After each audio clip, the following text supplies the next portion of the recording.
Welcome to Chillin' 101. We hope this video helps. You begin by confirming your console model and firmware. That matters because formats and size limits differ.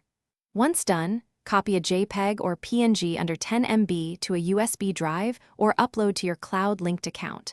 Make sure the Rust game is closed so files aren't locked. Now open the console settings, navigate to Display or Wallpaper, and choose the Import option.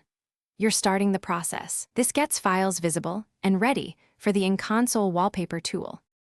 You'll import the image next. Pick USB or Cloud in Settings, then locate the file and select Import. Once imported, use the crop tool to fit the console's screen. Choose 16:9 for full screen coverage and avoid black bars. Make sure to preview in both home and game modes because scaling can differ. After adjusting, apply the image and confirm save. This step writes the wallpaper to the console profile, so Rust will display with your chosen background when launched. To finalize, launch Rust and check the new wallpaper. If it doesn't appear, restart the console to force a refresh.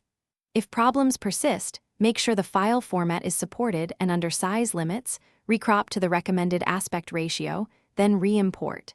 You can also clear the console cache or install any pending firmware updates because system bugs sometimes block custom backgrounds.